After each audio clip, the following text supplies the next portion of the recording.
Hello there, ladies and gentlemen. Molchop here, coming at you with game number 2 between Julyzerg and YellOw. And this is going to be an exciting game. I can feel it. We already had an exciting game number 1 between these two players. And this is on Bifrost 3. A little bit different map for sure. Yeah, curious to see how this goes. Now, I wanted to mention I got so into the first game and it started off so quickly that I didn't have time to talk about... Well, frankly, I also kind of forgot to talk about these players' stats, and it's kind of important to mention actually because, you know, even though Julyzerg is the reigning champion, right? He's won the previous OSL. Very, very strong player. Was pretty strong all the way through 2003 into 2004. Zerg versus Zerg is his weakness a little bit because if you're looking at their percentages, he only has a 54% win rate in ZVZ, right? Now he has been very strong in recent months to this, right? So I say his overall percentage is lower in ZVZ, but if you just look at 2004, right? Not his earlier stats, just looking at his 2004 stats, then he has a 70% win rate in ZVZ. Right? So historically ZVZ has been a challenge for him, but in this case ZVZ is actually something that Julyzerg is very good at, right? On the other hand, again, YellOw, very strong ZVZ player. 63% win rate overall in ZVZ at this point in time in 2004, but in the last 6 months has not been winning very many ZVZs. So we're kind of seeing an interesting situation here between these two players. Now, this is also a point of proving for both these players as well. And I'm seeing that both players are kind of along the same lines on their builds, so I'm not commenting too much on that. I didn't see exactly what timing was on their spawning pools or what have you, but they're kind of going to be even at this point in time. They're going to be scouting each other very soon as well to see what's happening. So, but there's one more important point to note, and that is that these guys have played in a best of series one time before, and that was in the OGN Challengers League in late 2003. And the Challengers League is what you play in to get into, I actually forget the names of all of them, but basically the Challengers League is what you play in to get into the duel tournament, which is what you play in to get to the round of 16. So they played basically in the early preliminary stage of the OSL for the beginning of 2004. Not the one Julyzerg won, but an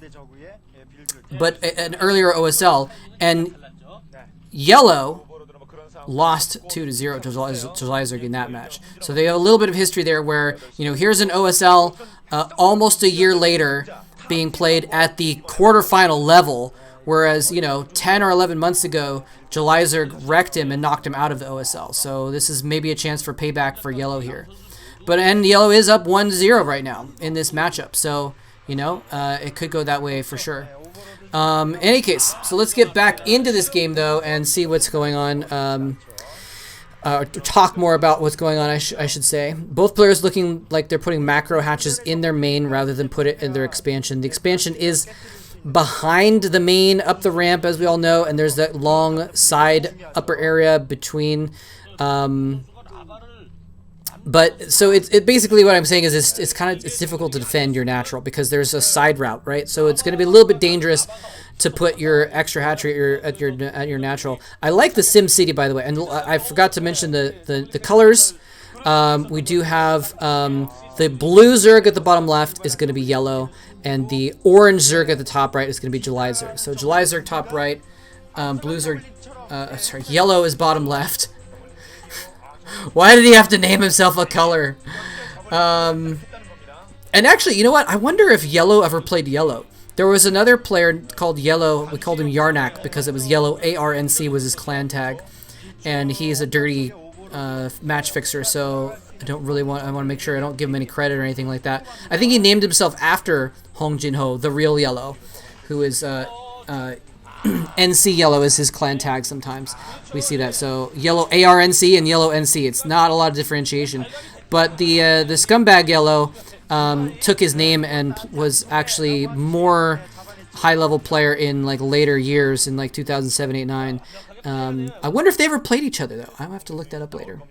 Because that would be kind of interesting to have YellOw versus YellOw. And what if one of them was YellOw colored Zerglings also? Anyway, just a couple little Zergling skirmishes going on here, but it's a, you know, significantly length map for them to try and go all the way across with their Zerglings. Both players have just kind of been chilling, not just making a bunch of Zerglings because the other players made a bunch of Zerglings and they need to be able to defend against it, waiting for that Spire to come up. So we're going to see basically nothing happen until the mid game, essentially, going on here. So Mutalisks are out for both players. They're both going to be able to pick off each other's overlords as well. So things are going to stay pretty even here. I wonder when we're going to see some variation in the builds or in the strategies. You know, and it could come from the fact that maybe one of them is going to use Scourge or something along those lines. So in any case, we're seeing the first-person view of YellOw right now, who is playing the blue Zerglings. And he's just kind of hunting around, seeing what easy damage he can do. Again, you know, it's just like when you have a situation like this where, you know, you have an even amount of stuff. Then by the time your stuff gets to their base, they're going to have more stuff. So there's basically, if you know that your builds are about the same, there's a disadvantage in attacking. And so both players are kind of just chilling right now, not wanting to mess around with that. Now, Zergling harassment is something that you can do that's not too risky. And so we can see both players sending Zerglings out on the map. You can see some Zerglings kind of going around the edges of the map on the weird upper areas on the sides to try and get around to a better location and that sort of thing. And we see, okay, here's our first deviation. I saw that drone got. I thought it was what it was going to be for, but Julyzerg has made an expansion, and he's made it at a position where he can get a second gas, and it gets scouted. Gets scouted by this single Zergling right over here. So now we're going to see, is YellOw going to go on the attack and try and take out that base? Is he going to try and expand on his own instead to try and keep things even? He's already a little bit behind, but if you can get that second gas up, you can make twice as many Mutalisks as your opponent, and that is a huge advantage. And though he actually already has it. Never mind. He has preemptively responded with his own expansion. I just didn't see that earlier. I saw the one drone go out and not the other. The Zergling is going in trying to get some scouting. Is he going to get some scouting information off? Actually does escape, but doesn't get into the main. But he sees that gas going down, so he's prepared. He knows what's going on. So both players are going to be about even. I do believe that Julyzerg, who again is the orange in the top right, got his hatchery up a little bit earlier. So he might have a little bit of an advantage on that. In fact, we saw him getting his extractor early as well, which I don't think YellOw did. So he's actually going to get a little bit more gas. And is that going to give him enough of an advantage? I mean, if you could just have one extra Mutalisk or a couple extra Scourge, yeah, here we can see the hatchery's not done yet over there. So if you can get a little bit of an advantage from having a little bit more money in the bank and having one extra Mutalisk, that can mean the difference. Now, what it's probably going to come down to, though, is these players are going to have to choose, I'm going to spend my gas on Mutalisks or I'm going to spend it on Scourge.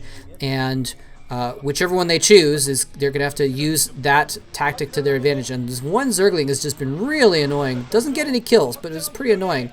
Scouted that location a couple times. I don't know if it's the same Zergling, but a single Zergling's gone over there a few different times. And actually, and look at this. Even though his hatchery was later, and so he's able to get gas later, but also he didn't put 3 drones on gas immediately upon that hatchery popping. So YellOw is going to be significantly behind on gas. But as I was saying, it's going to come down to the micro. If you can, you know, if you have even Mutalisks and as each other, and you have Scourge that are even, if you can land better Scourge splitting, and we have Julyzerg being annoying with a single Zergling as well. If you can have better Scourge splitting, you know, a Scourge will do. Please forgive me if I get these numbers wrong, but I believe a Scourge does 110 damage and a Mutalisk has 120 hit points, right? So if you can get one Scourge on each Mutalisk, even if they kill half your Mutalisk by double Scourging all of them, right, you can still polish off with your glaives the enemy Mutalisks very, very quickly. And so if you can do the better Scourge splitting, you can take an advantage here. And this, geez, he's just so annoying with these Speedlings running in here. He actually doesn't go into the main there for some reason. I'm not sure why he didn't run in there. He hasn't run in the main for a while, so he's not sure. I mean, what is he going to see there? I guess there's not really a lot he can find there. I think it would have been a little bit better, though, to distract the Mutalisk back away from the front lines, perhaps, and then maybe we could send another Zergling into the expansion or something like that. But yeah. So anyway, I'm just getting at the fact that, like, basically right now they're just building up. At some point, someone's gonna blink. And this is StarCraft 1, not StarCraft 2, and they're either from a Protoss. So I don't mean blink the spell. I mean someone's going to have to make a move. And the other one is going to have to respond. And it's going to come down to the placement, the micro, the scourge splitting, and, of course, the fact that Julyzerg probably has more Mutalisks. He has mined more gas this game in total. So he's got more gas units right now than YellOw does. But, again, it's not enough more that he's going to have more if he gets to the other side of the map. Like I said before, if you run to the other side of the map, the time it takes you to get across the map is time that your opponent is building stuff that you are not. Well, not that you're still building stuff, but you're not able to join it with your army. So, anyway. So we're waiting for someone to make a move, but it's like, it's kind of strange because there's no reason to make a move. There's no incentive for anyone to attack right now. So they're both just kind of like, just staring across this long map at each other, waiting for the other one to do something or mess up, and they're trying to send in random little Zerglings to see if they can get some damage done here and there, but nothing's happening so far. So anyway, so I guess it's a good thing I waited to talk about stats on this on this game, because we had a lot of spare time on this game where neither player are really doing much. So anyway, are we going to see maybe some Zergling attacks? Is another way that we could see the stalemate broken? Not sure. Okay, I'm looking it up, by the way, on the side. And YellOw did play YellOw. They played in one game in the Pro League in 2005. And YellOw beat YellOw on that one. So don't worry, YellOw won that game. Meaning the real YellOw beat Yellow Arnak, the dirty scumbag of a match fixer.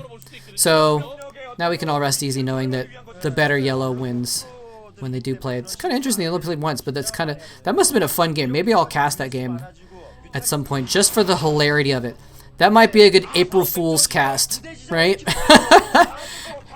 If the world still exists next April, someone remind me to cast YellOw versus YellOw, and so I can, I can check out that game to see what happened with that. So anyway, yeah. So, and I'm just looking at it on the side right here since we have spare time. Unfortunately, they were red versus blue. It was not. Neither of them had the yellow set of characters in that game. Anyway, someone attack, please. Pretty please. How's everyone doing these days, by the way? I hope everyone's doing well. Looking forward to the live finals that we're going to have coming up.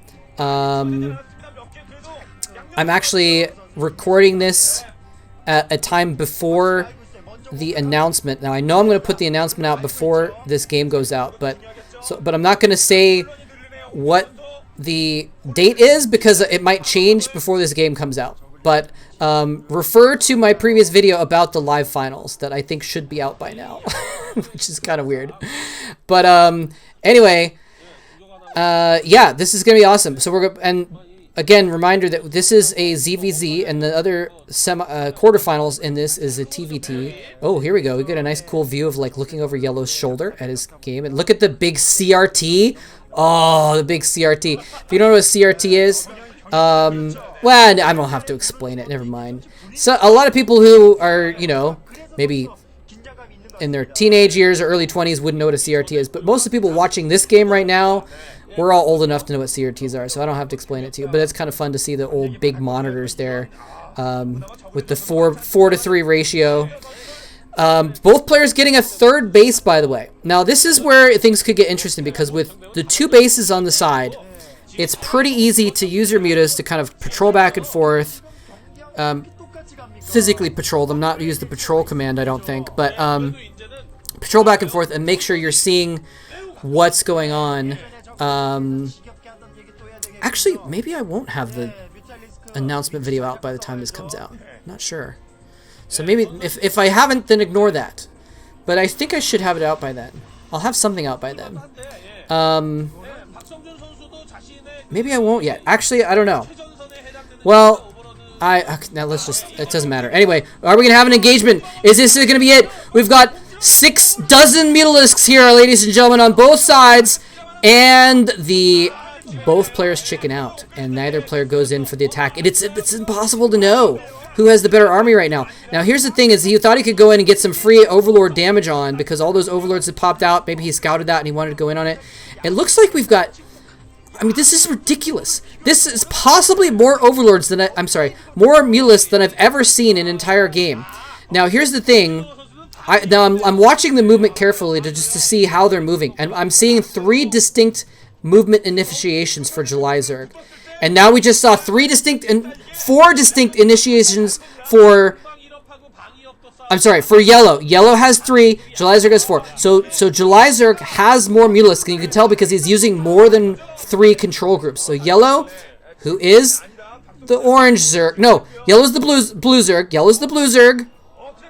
YellOw's the blue Zerg has 3 control groups, and the orange Zerg, who is Julyzerg, has at least 4. Now, that last control group was only a couple Mutalisks, but again, 2 Mutalisks can make a big difference. Now, we're going to have to see...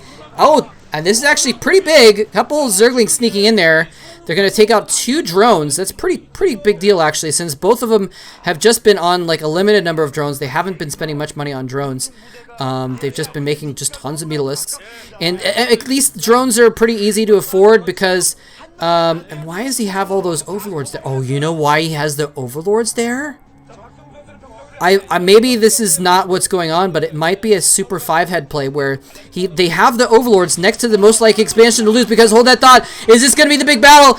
Super amount of Mutalisks coming in for both sides, and he does the counterattack, and YellOw chickens out and runs away. Their Overlords are getting awfully close. They're within range of each other. He's moving in slowly. I think this is what I was going to say. I think the Overlords are there to soak up damage. If the Overlords are there, then they'll soak up glaive damage. He's running in with the slow Overlords to try and bait in the engagement. He goes in, attacks an Overlord. He wants to engage while the attacks are going off of the Overlords. Is this going to be a 6-head play by YellOw? He has less Mutalisks, but it's just an absolute... just a massive storm. There's so much glaive everywhere. This is ridiculous. I've never seen this much glaive in my entire life. It's impossible to know what's going on. We're just going to have to wait for the dust to settle here as millions and millions of shots are being fired from all these Overlords. All the Mutalisks on both sides. The Overlords for both players are soaking up damage, and it looks like YellOw is going to come out on top. The Mutalisks are dwindling for Julyzerg, and they do go down. The Mutalisks go down for Julyzerg, and YellOw has come out on top with a dozen Mutalisks to his name. The reinforcements are coming in, but it just might be too much. There's so many Mutas there, and Julyzerg, you can see it on his face. He knows that I think he's lost this game. He's desperate to stay in this game because this is his chance at retaining his title. There's the GG! There's the GG!